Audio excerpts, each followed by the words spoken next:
Alright, Bob Buckley here with a Frontline Disco form review. We have Sam on the right, we have Dan on the left. We're doing a backhand review. I'm going to go ahead and play through the forms quickly, and then I'll back it up and I'll do my review.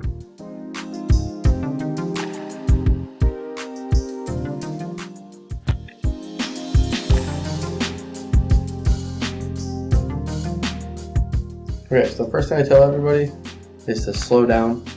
Just because you're doing a quick run up doesn't mean you're going to throw further.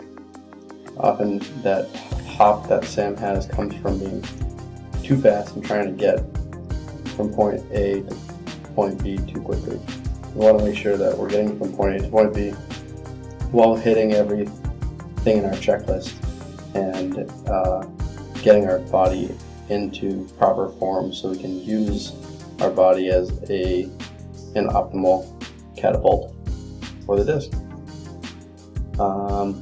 First thing I like to tell people, make sure you're starting up by your chest, which Sam is, so that's good, and take your left hand off your disc. What happens when people have the left hand on their disc is a lot of times they'll have it there too long, and when they go through their XStep, when they do their reach back, the disc follows that left hand and it causes us to round. So if you're going to have your hand on the left disc, a lot of pros do actually, but you'll see Dan's hand is open right here. He doesn't have a full grasp on the disc. He's just making sure that his release angle is proper. He's checking his release angle. So don't grab onto the disc. If you're going to have your hand there, have it open. I would highly suggest taking this hop out of your throw, which will come if you just slow down. This little right here, this hop. I had one and Dan had me take it out, and it's helped immensely with timing. Yeah, so keep the disc at your chest, don't swing it around. So what I mean by that is, like, you'll notice right here the disc is at Sam's chest, which is good. However, now the disc is in front of Sam, and now the disc is behind. So instead of going from point A to B, Sam's going from point A to point B to point C, and then he pulls through. More movement equals more mistakes. The more repeatable we can be, the more consistent we will be. Yeah, the other thing that stood out to me is that Sam never once looks at where he's throwing. He looks at the camera the entire time, and then he looks back way too early. So yeah, the first step of the XStep, it's going to be the XStep. First step of the XStep actually looks promising. He's about 90 degrees to his target. He should be looking forward at this point. He should be looking at his target. The second step of the XStep is way too big. You'll see there's one frame I had that was really good. You can see right here the size comparison of Sam's XStep to Dan's XStep. We want to be nice and small, making sure we're lining our hips up. When we go too big with our XStep, when we land on this toe, it turns our hips backwards and our shoulders backwards before we're ready to. And entirely too much.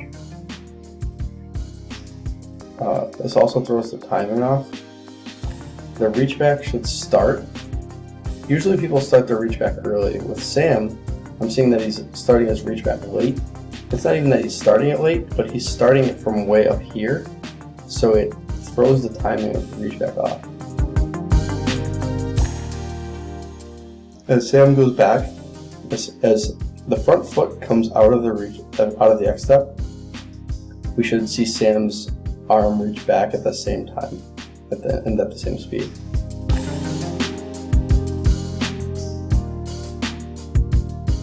So Sam is at his peak reach back, right about there,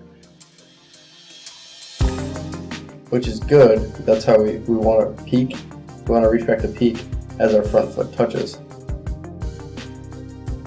But his last step is also entirely too big. It should be about here. It should be a little bit smaller. And he's taking too long to get back there because, again, he's starting with the disc way in front of him. It looks like he's doing a little jig right here.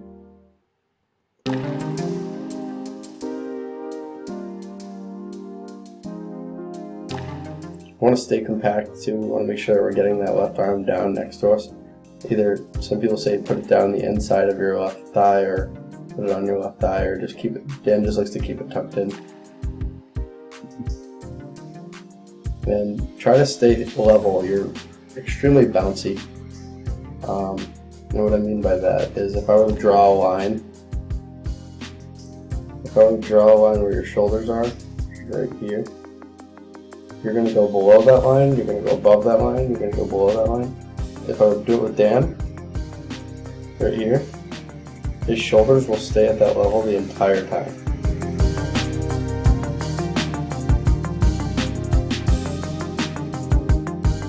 So shoulders down. You'll notice Dan is still on that line. And as Dan pulls through, he's still on that line. Watch Sam's pull through. He stands up, which he's already standing straight up, but he stands up even further. And now, the original line was down here, and he's way above the line now. So he just went from low to high, which is gonna play a big factor in getting your release point correctly. And again, you'll notice Dan's shoulders are still in the same spot. We want to see you driving through with your elbow. So what this means right here, I like to pretend that there's a glass door right here, or a glass window.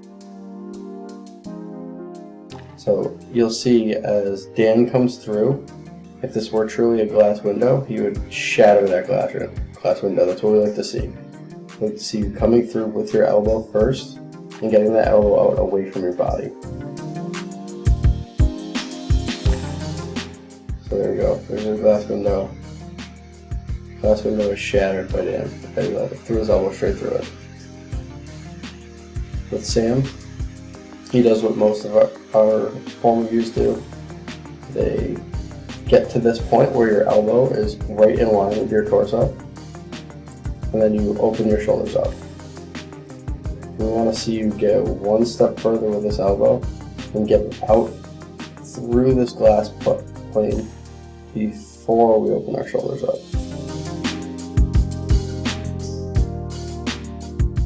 Dan has coined the term micro-rounding for that, because rounding is when you reach back and you're across your body and then you have to come all the way around in like a U shape.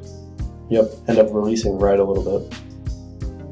Micro-rounding, when you pull through and then before you get into that power pocket, you open up your shoulders and you swing your arm out.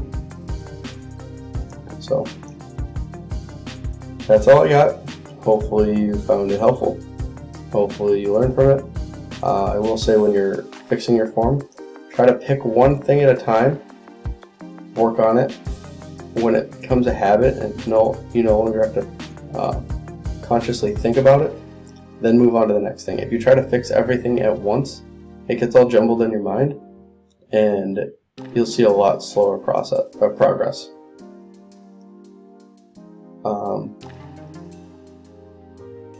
So when you're fixing your form, make sure you do it slowly, pick one thing at a time.